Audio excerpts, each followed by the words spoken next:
I ran into a park race with Chris Mekow, and I don't know if he'll do the microphone because he just paces back and forth performing. We're glad to have him here tonight, and he does a great job. And, very learned fellow. I've talked to him several times, talking to him on the internet, and even tonight. And we're just proud to have him. And if anybody wants to know what started this thing, he's the one that gave the order to fire on General P.G.T. Beauregard.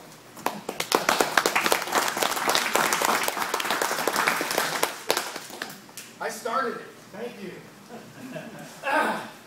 And no, I'm not French Creole, so don't expect the accent.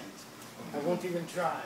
But a few years ago, back in 2011, we filmed a new movie for Shiloh Battlefield for the National Military Park. I've been a ranger at Shiloh for about 7 years now. Before that, I was, ironically enough, a ranger at Fort Sumter for 6.5 years. I guess the whole Beauregard thing is in my blood. I'm following his path. Which should lead me back to Charleston pretty soon if I keep messing up. But as we made that movie, they needed a Beauregard. And I was the right height. And I got the job. So, here I am today talking again about what I've done for a couple of years now. Is talk about Beauregard, sort of a misunderstood character. The first man in the Southern Army to lead Confederate forces to victory. And also somebody who stepped on a lot of feet and said a little bit too much. And Beauregard was a good one, had a lot of foot and mouth disease, I like to say, during the war. Sometimes bragged a little bit too much or talked a little bit too much. But let's talk about him. I brought some slides just to make this more interesting. Wanted to talk about up to the American Civil War and after. What were some of his career highlights? Well, second in the class of 1838 at West Point. He worked as an assistant artillery instructor at West Point once he graduated, which is actually very important in why he ends up where he does when the war breaks out, meaning the Civil War, the American Civil War anyway. Supervised coastal fortifications throughout the South prior to the war, and then the Mexican War comes around. And believe it or not, and he's sent to Mexico as an engineer, worked for Winfield Scott. He won 2 brevets for gallantry during the war, and he becomes then, in 1861, on March 1, the very first commissioned general of the Confederacy. And that goes a little bit back to being an artillery instructor at West Point, but we'll get to that. And then, of course, the winner of Fort Sumter and First Manassas, and he helped design the Confederate battle flag. That was his baby. He really, really was upset and disturbed, if you will, after the Battle of First Manassas, because there were so many different flags. Companies were carrying flags, regiments had flags, they had state flags, they had flags that came from home, they had flags that were first national Confederate flags. There was just a plethora of flags on that battlefield, and for the commanders up top, it was a nightmare. Didn't know who was where, and really created a lot of confusion. And it's Beauregard who first decides we need a singular Army flag. He talks to a friend of his, William Portrayed Miles, in Charleston, and they come up with what we know now as the design for the Confederate battle flag. That is Portrayed Miles and Beauregard's baby. And Beauregard will spend a big portion of time between Manassas and Shiloh trying to get the War Department to adopt this flag as the flag of the Confederate Army, to make things easier for the guys up top. Of course, the first national Confederate flag was a huge problem because it looked so much like the United States flag on the battlefield. And that was another huge issue that Beauregard was having. And then, of course, he bolstered the defenses of Charleston following being ousted from the Western Theater, and really kept the Union. It is because of Beauregard, Union forces will not capture Charleston during the war. In his defenses. Of course, Beauregard is born in Louisiana, in a parish called St. Bernard Parish, right down here, just southeast of New Orleans. Very wealthy family.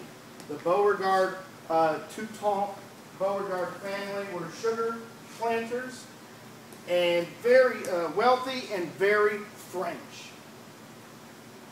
Beauregard's mom and dad did not allow him to even speak French English in the house until he was in his teens, early teens, when mom and dad Beauregard decided that young Beauregard needed an education. They didn't let him go to what they called English schools.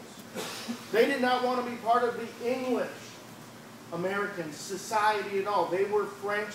They had come there when Louisiana was still part of France, prior to 1803 and the Louisiana Purchase. They do not want to be part of English, or what now is American society, and they definitely don't want their son growing up to be English.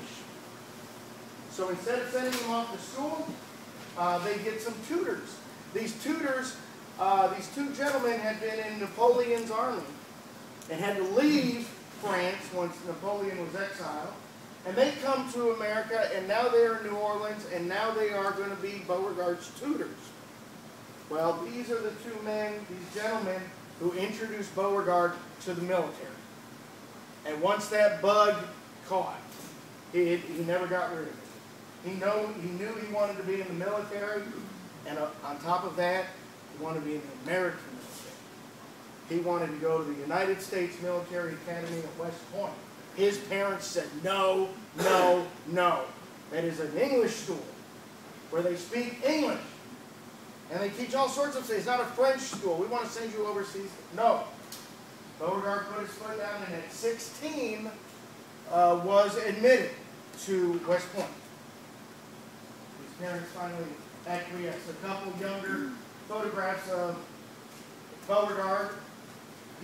The one on the right, we believe, it's not dated real well, we believe it's right around the Mexican War. This is how Beauregard would appear. Painting on the left is an early family portrait.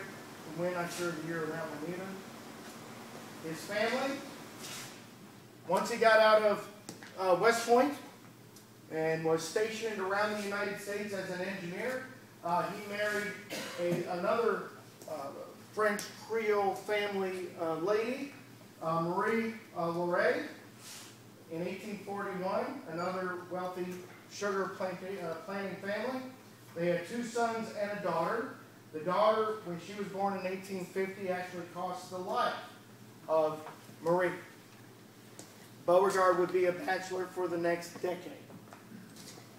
Loved his daughter very much, and luckily with his family and the military at the time was able to take care of the three children.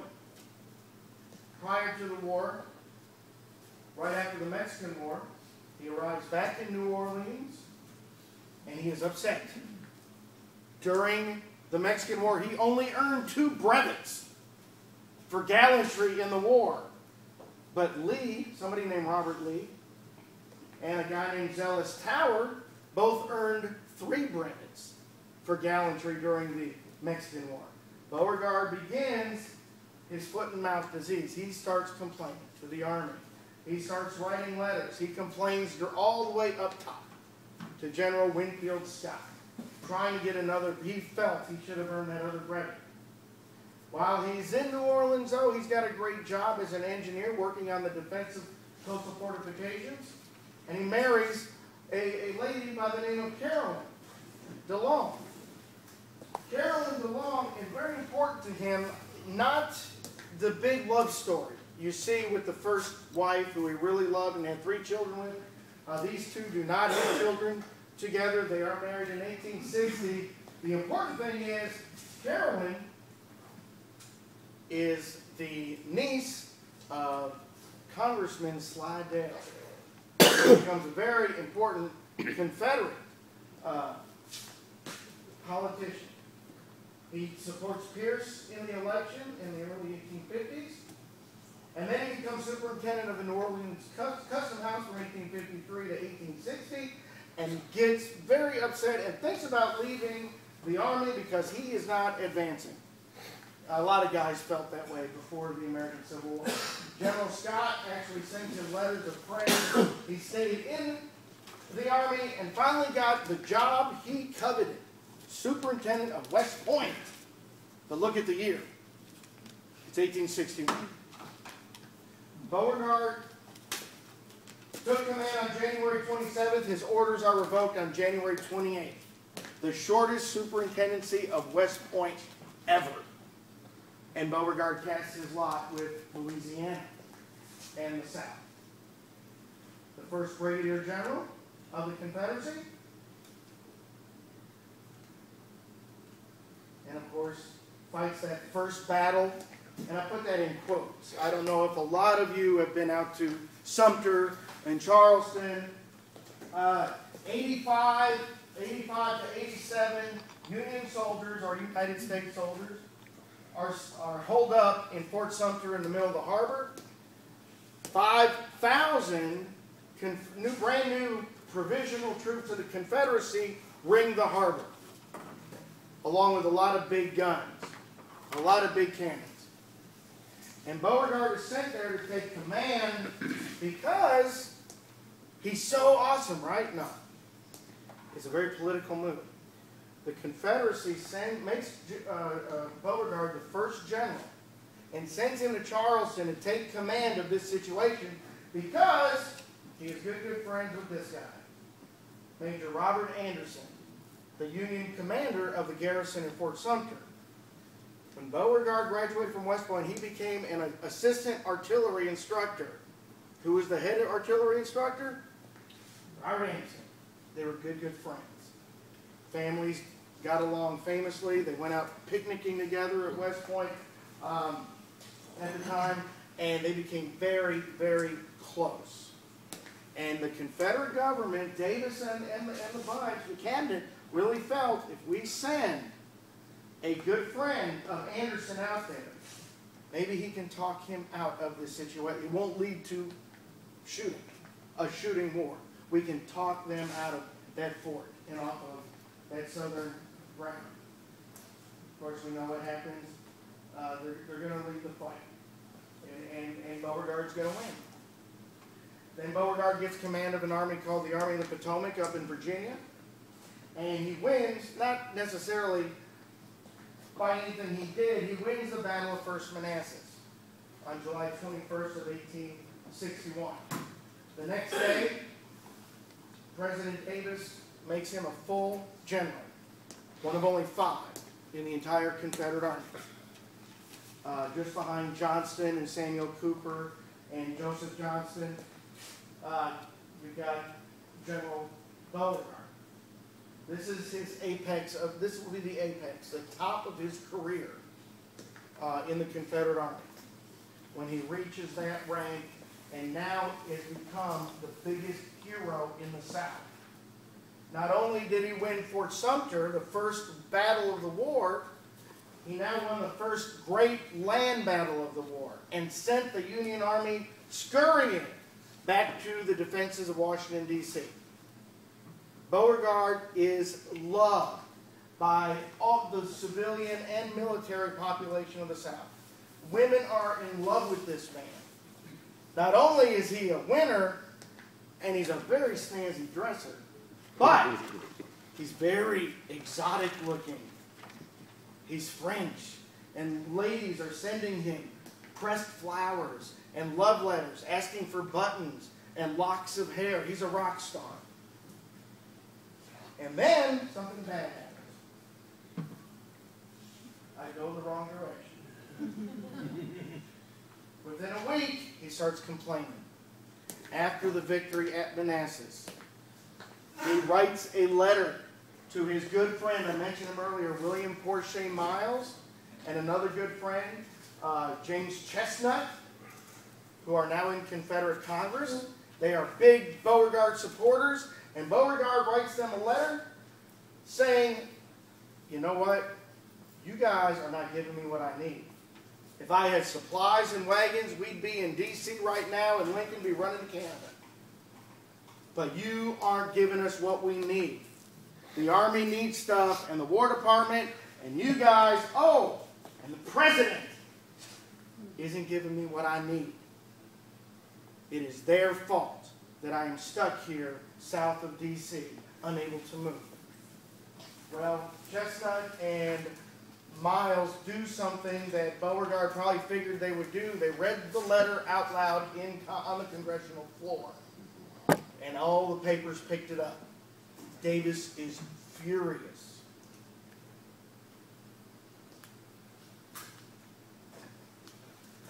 The want of food for transportation has made us lose all the fruits of our victory. And there's another fly in the ointment. November, elections are going to come up to make the Provisional Confederacy a full-fledged, real country. So we have to have a new presidential election. And guess who a lot of people are promoting for president? Beauregard. Davis is furious at Beauregard. He's very angry to be criticized, especially in the press by Beauregard, by one of his subordinates. We know it worked real well, too, for MacArthur and Truman. And now the elections are coming up, and Beauregard is a serious candidate. Davis has to do something. So what will we do? Well, let's send him out into the sticks. We're going to send him out here. Send him out west. Get him away from Richmond. Get him away from Congress. Get him away from the big Richmond and Charleston and the Eastern Seaboard newspapers.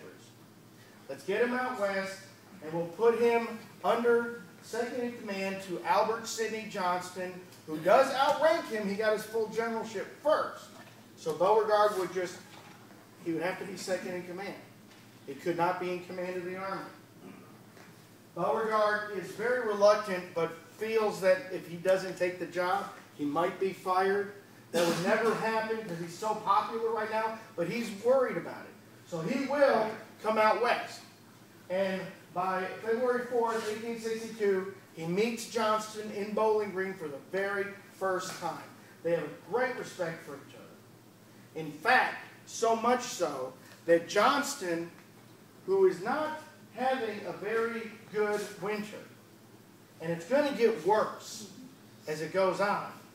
Fort Henry, Fort Donelson, Nashville, I don't need to go on. The whole spring is going to be terrible. Johnston actually suggests to Beauregard, why don't you take command of the Army? I'll be in the command of the department and overall command of the theater. You take command of the troops. Beauregard turns him down. Even though a lot of people theorize that's really what he wanted to do, at this point he doesn't do it. And that leads us straight to Shiloh. April 6th and 7th, 62. This was a battle that was supposed to take place on April 5th. They're 24 hours behind schedule because of all the bad roads, the mud, the rain, the bad weather has slowed them down. And the idea is, let's sneak up on the Union Army camped around Shiloh and Pittsburgh Landing and attack them by surprise. Well, being 24 hours behind schedule, Beauregard says, you know what we have not achieved? Surprise. There is no way on earth that the Union Army doesn't know we're here. And at this last meeting, the night before, the evening of April 5th, Beauregard and Polk try to talk Johnston out of attacking and turning around. Johnston's got a couple of problems, though. Number one, things haven't gone well for him. Fort Henry, Fort Donelson, Nashville, Tennessee. Things have not gone well. He really has to do something, and it's got to be aggressive to regain his status, his prestige, his reputation. He's really got to do something. But he has another problem too that a lot of people don't realize. You're looking at April 6th and 7th. Fort Sumter, remember, the year before, April 12th and 13th of 1861. After Fort Sumter, all these Southern boys, full of patriotism and fervor, signed up. April of 61 was the biggest influx of volunteers in the Confederate Army. What did they sign up for? 1 year. It is April of 62. They are very aware that this army might just melt away, especially if morale stays as bad as it is. That's another reason they want to fight this fight, or Johnston does, and hopefully get a victory to keep these men in the army. Because if they turn around now and go back to Corinth, that army's probably going to melt away. So Johnston needs to use it. Of course, Johnston will be killed or die on the battlefield around 2:30 p.m. on the first day of fighting. Hit in the back of the leg, severs the artery. The .58 caliber bullet severed the artery. The guy bled to death. Beauregard gets command, what Davis did not want. It now has command of the army and the entire theater. An interesting exchange goes on. Once Johnston dies, one of his staff members gets on a horse and rides to Beauregard's headquarters to let him know what has happened. And he is now in command of the Confederate Army. He reports to Beauregard, tells him that Johnston has died, and you now have full command. A few minutes later, another courier arrived who didn't know the first courier had come.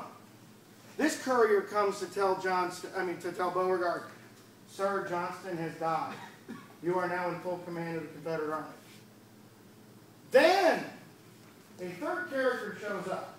The governor of Tennessee, Isham Harris, volunteer aide to General Johnston, the guy that found him first, almost about to fall out of the saddle from loss of blood.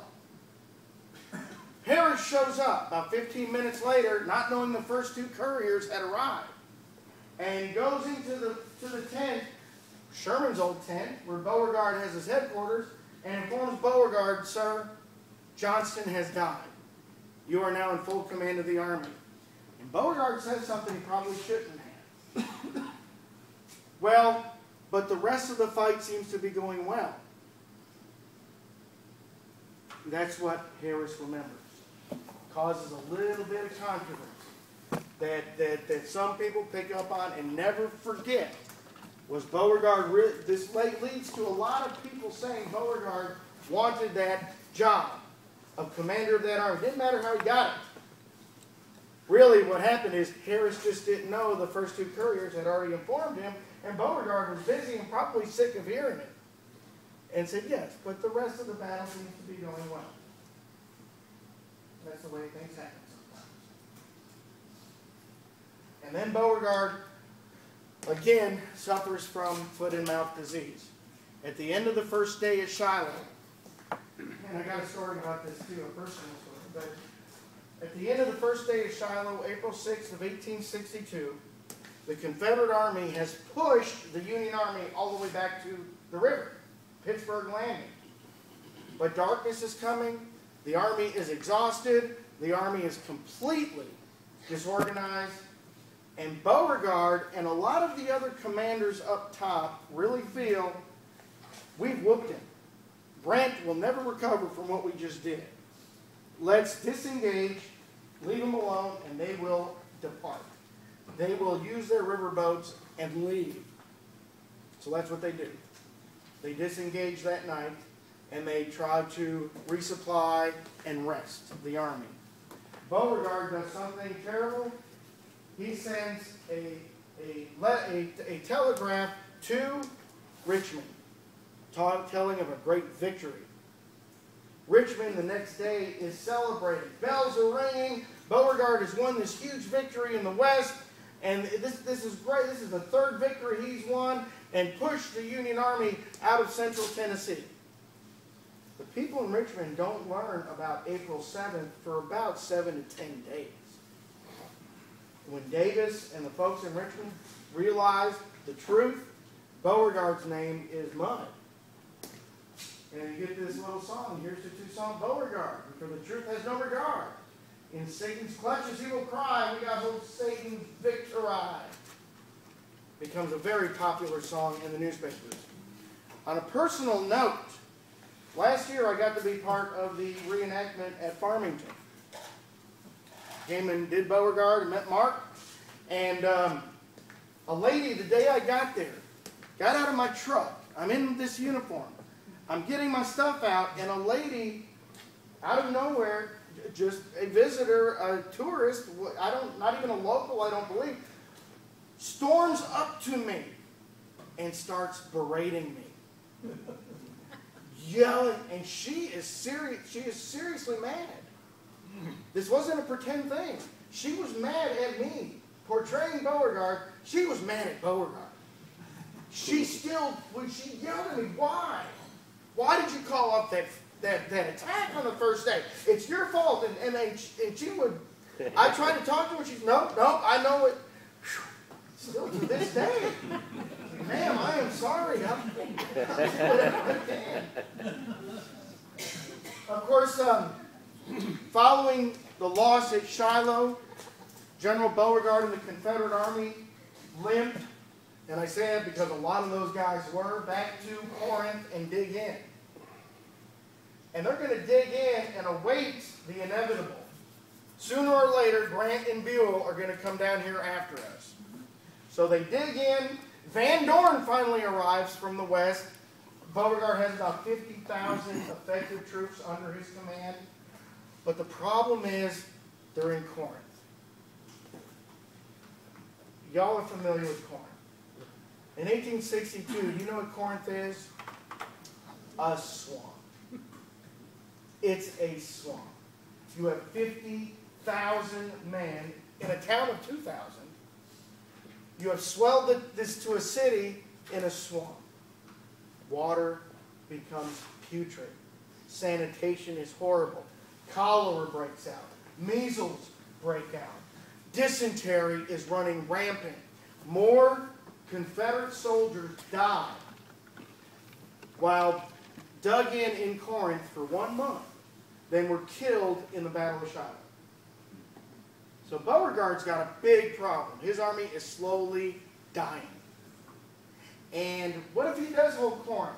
I mean, they know the railroads are important, or the Union Army wouldn't want it. They know how vital that rail line is, that railhead, and those two railroads. I mean, they are desperate to hold it. The Memphis and Charleston Railroad, the only railroad in the entire South that ran from Mississippi to the Atlantic Ocean. I mean, that's vital for supplies and movement of troops and communication. So they know they've got to hold it, but Beauregard's army is dying.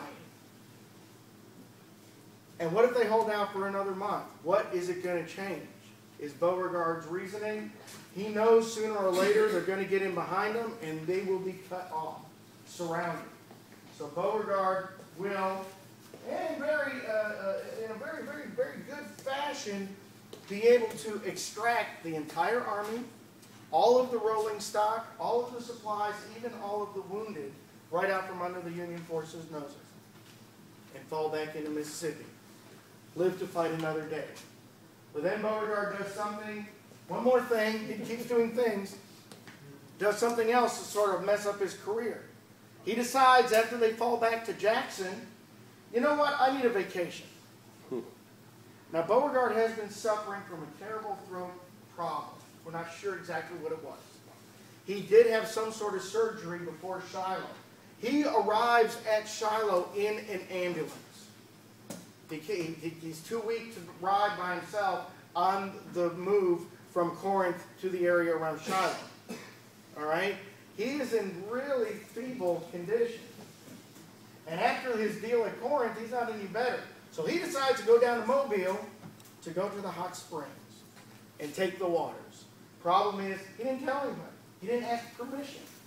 He just said, Bragg, you're now in command, temporary command. I'm going down to Mobile. When Davis finds this out, that's all the ammunition he needs. And Beauregard will be removed from command and sent back to Charleston, where they do love him. And they couldn't fire Beauregard. He was still very, very popular. And no matter what else had happened recently, he's still the most successful general they've had so far. So they really couldn't just fire him. So they send him back to Charleston, where he's very beloved, and he bolsters those Charleston earthworks and fortifications around Charleston and all the tributary rivers, and really kept the Union Army at bay for the rest of the war, the work he did there.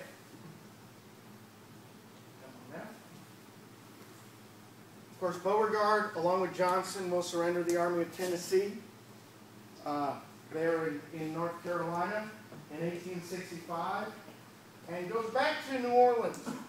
His second wife had died in 1864. He's a bachelor again, but he's taking care of his family. And Beauregard does something that sort of hurts his reputation with Southerners. He makes a lot of money after the war. Unlike people like Robert E. Lee, who lived a very modest and quiet life, Beauregard went out and became a very, very successful businessman in the purchase of stocks. He built the first, he was part of the company that built the first streetcars in New Orleans and the first streetcars in San Francisco. He owned bunches of stock for railroads, and then he did something else that a lot of people didn't like either in the South. He became one of the spokespersons for the Louisiana lottery. Gambling! Ooh! Problem is, the Louisiana lottery, whether you like gambling or not or believe in it, Louisiana lottery was crooked. And the reason they brought in Beauregard and a man named Jubal Early is to bring some credibility to the lottery, so people would buy tickets. He worked 2 days a month, all year, 2 days a month, every month, and earned a huge salary. Somewhere in where we would, about 50 grand a year for 2 days a month. Today is what he was earning. So he was doing very well for himself, and he lived out the rest of his life in New Orleans, and he's buried in the Army of the Tennessee tomb and Mattery Cemetery. He's still there today. Anybody know who's up top on the horse? Washington? No. It is Albert Sidney Johnson. This is a very interesting story where I'll end here and then take questions. This was built in '62. The first resident was Albert Sidney Johnston. This is where Johnston is taken after he dies at Shiloh. All right? When the war is over, though, Johnston, who was sort of an adopted son of Texas, Texas wanted him back and starts a very aggressive campaign to get Johnston disinterred from the Army of Tennessee tomb and brought to Austin to be buried in the old city cemetery where all the dignitaries from Texas are buried. And Texas wanted him and wanted him. The federal government said no. You know, this is Reconstruction. This is just after the war is over. This is martial law. The cities like New Orleans are underneath a military mayor, basically. And the United States Army is running the show. They were worried that if Johnston would be disinterred, because what they would have to do is get Johnston out of the tomb, take him down to the docks, and put him on a boat. That boat would then take Johnston to Galveston, where they would put him on a train to take him to Austin. They were worried if this happened that every single rebel in the South would come to watch and throw huge extravagant parades and parties, and everybody would come out in their Confederate uniforms and wave Confederate. The federal government did not want this. They were extremely worried something like that happening.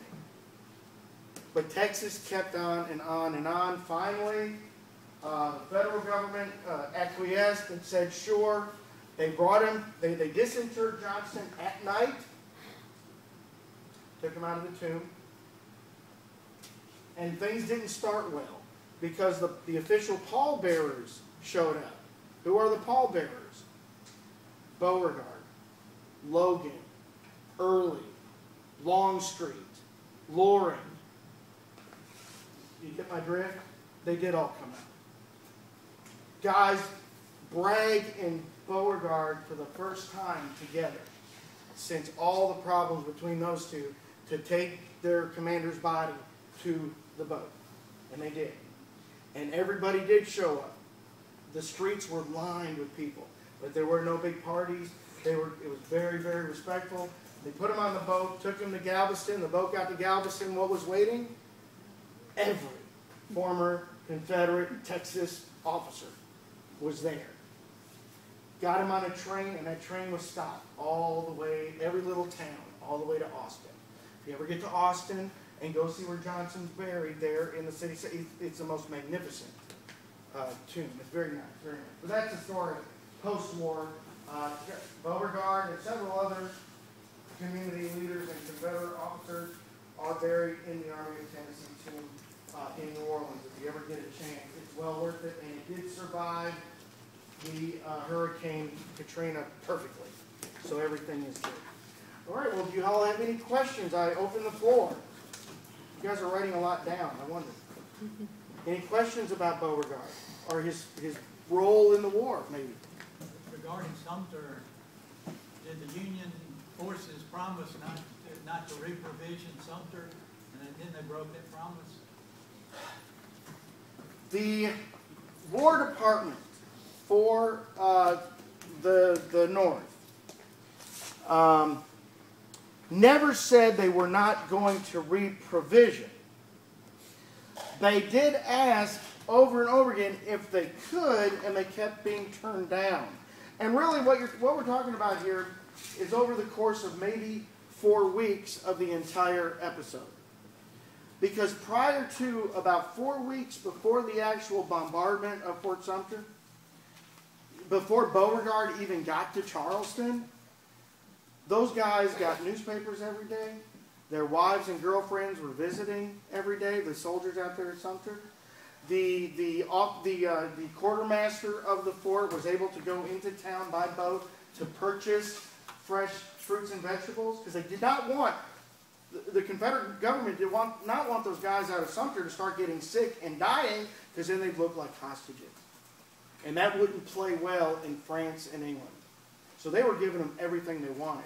It wasn't until Beauregard arrived, and we're talking 4 weeks before the actual shooting, Beauregard stopped all that and said, really, we got to drive these guys out. So that's when the Northern government started asking for permission to reprovision. Beauregard said no, over and over again. The ships were sent, but nobody knew where the ships were going. A lot of those captains didn't even know where they were taking the cargoes. These are private vessels under contract with the government. You hear that a lot today, but it was happening then too. And it wasn't until the last minute when these guys turned into Charleston Harbor, and of course, that's when Beauregard and the Confederate High Command had to decide what to do. Do we let those boats come in and reprovision, or do we try to drive those guys out now and get this over with?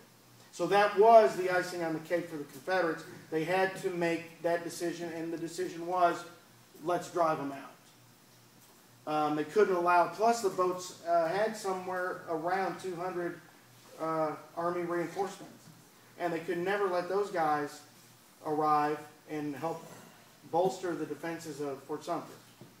So that's what ended up causing the firing on the 12th. You said that after Beauregard took command, that he thought he won the victory with disengage. I always thought that he was overconfident and said, "Oh, we'll total victory tomorrow." And that's when he had to defeat and then disengage. He's talking about the end of the first day at Shiloh.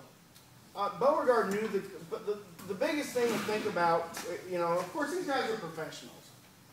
They've seen war before. And people like Beauregard, people like Grant, and even Johnston is now gone. And Bragg. who's there. Beauregard and a lot of the officers in high places in the Confederate Army at Shiloh really felt by 5:30 on the end of this April 6th that things were well in hand. They had captured 4 of the 5 Union Army camps. They had captured upwards of 2,300 Federal prisoners, an entire division. They had a brigadier general, General Prentice, now in their hands, and all they saw were boot heels running away. So it was this sort of a feeling, which was false, but this feeling of success, that we just beat the snot out of them, and they're never going to recover from this. So if we do disengage, they will take the time and leave. And what Beauregard actually says is tomorrow it'll be mop-up operations. We'll round up stragglers, people that couldn't get away. We'll take care of wounded. We'll gather supplies and we'll get new muskets. You know, he really felt, and a lot of people felt that way too, up top. And Bragg, after the war, Bragg becomes the biggest critic of this part of the fight. Bragg believed to his dying day that if they wouldn't have called off the fighting, they would have won. And if they would have won the Battle of Shiloh, No more Bragg. well, no, they would have won the war. I mean, that's where Bragg was going with it. So Bragg and Beauregard really, like I said, the only time they ever saw each other again after the war was during the removal of Johnston. Because they were in a big, serious fight. They will write journal articles and letters and other things trying to defend each other's positions. But Beauregard really felt they'd won the day. Or he wouldn't have sent off that telegram. What was the daughter's name? The daughter, Of- Lori? From the first marriage? Yeah, Lori. Mm-hmm. Yes, sir. Back to Sumter, you mentioned that those were private vessels that were bringing provisions, but they were loaded, you said, with about 200. One of them was. Right. Reinforcements, Say, yes. Fort South Carolina had already seceded, so Yes. by them bringing in reinforcements, even though they might have called them private vessels, they were invading a foreign country. That right there was an act of war in itself. Well, I'm not going to disagree with any of that. And this was that is, again, what they're thinking at the time, saying we cannot let those vessels come in. There's no way. I mean, and this has gone on, and Beauregard felt this too. This has gone on long enough. And that argument was the argument. South Carolina seceded. In fact, 7 states had seceded by that time. And they started their own provisional government and made their own cabinet, and now they had a general and everything. And they had all those guys who were in all the militias are now in something called the Confederate Army. So, you know, and the whole argument on their side was, yeah, South Carolina seceded. They are on Southern territory. This is sovereign Southern territory. They need to leave. And that's why they were hoping Beauregard can negotiate them out of there without shooting. But that just wasn't going to happen. And didn't happen. Sir. Back to Battle of Shiloh, and you know, we can only believe or not believe what we read. It may or may not have happened, but in my readings on General Forrest, I believe he was maybe a major at the battle. Colonel. Mm-hmm. That he was out scouting and saw Buell's troops unloading, and he went back and told Beauregard and whoever else was there in the command that if they didn't attack and push them on out tonight, that by 10 o'clock in the morning, they'll be kicking our, you know what, all the way back to Corinth. Now, whether that took place or not, I don't know, but I've read it in more places I than don't think one. he ever found Beauregard. Well, it does happen. I mean, and that's his job. What they had done, what they had delegated Forrest to do once they had disengaged. Forrest is in charge of the vedettes, the skirmish line, whatever you want to call it, on the right flank of the Confederate Army. They're the first line of defense if anything happens. Okay, and they're the ones gathering the information, supposed to be sending it up the ladder. And Forrest's men now Forrest himself saw it. I doubt it. He's the commander, but his men got the information and got it to Forrest. And Forrest and his staff take off in the pitch black darkness in a thunderstorm to find somebody to tell. The person they found was Hardee, William J. Hardee, and the first time that Forrest runs into him is midnight. All right, on the night and morning of the 6th and 7th. And he tells Hardee the information that he has. And Hardee, and it depends on the account that you read, almost blows him off. And sort of shoos him away, telling him, well, just, put out a strong vedette and watch him. And watch him. Well, Forrest does that. And for another couple hours, they gather more intelligence, and they really feel, yeah, that is the entire Army of the Ohio. They are all arriving right now. Forrest finds Hardee again at 2 in the morning. And that's when he's emphatic and says, he was telling them they need to reorganize and assemble the army for a counterattack now. It's impossible. 2 o'clock in the morning, pitch black, in the middle of a thunderstorm. The army has just finished fighting 12 hours. They're exhausted, and nobody knows where anybody else is. That's why Hardee could not tell Forrest where Beauregard was, which is who they needed to get the information to. Hardee has no idea where the commander of the entire army is. And Hardee actually tells Forrest, I'm not sure where all my units are. So it is a great idea. It is something that you go back and say, man, that should have been done. Not that there's any real successful fighting at night in the entire war, but this might have been a shot. It was just impossible. There was no way to reorganize at 2 in the morning. Unless they turned it over to Forrest. I hear that, but the thing is, look at Forrest right then, and he has command of a small troop of cav. I know. Nobody's going to give him command of an infantry division yet. Yeah. Nobody. It wouldn't make sense, especially at 2 in the morning. Sure. Back to the Battle of Manassas. How come Beauregard quit? Why didn't he just go on to? Certain critics said if he had went straight on to Washington, he could have. Those critics have never been in a serious engagement throughout the day and know how they felt at the end of that day. That's the problem. It sounds good on paper. It really does. But he was serious when he said if they kept marching, they would outstrip all their supplies.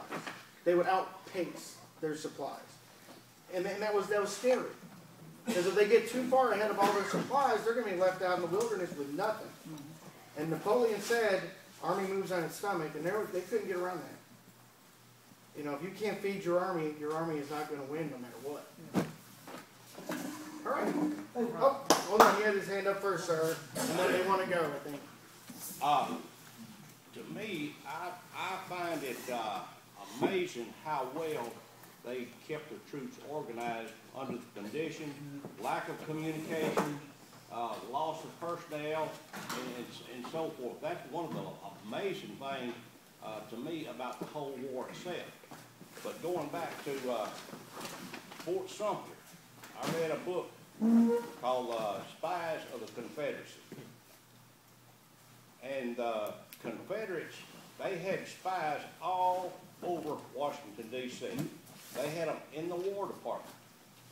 And the Union, while they were working on a plan to send the reinforcements down to Fort Sumter, they would leave their papers out on their desk. They would go eat, and the spies just walk in and see everything. And they got word to Jeff Davis way before the ships ever left New York up there. And that's the reason Jeff Davis ordered the bombardment of Fort Sumter. But they had to wait till they got there. Oh, That's yeah, what they they had to wait until they got there. But they was well aware that they were on the way. They knew, and they knew what they were up to. It wasn't no secret. Well, the problem was there were other forts that were still in Union hands. Forts in Pensacola, Fort Jefferson, and Fort Sumter were the big ones. Right. And they didn't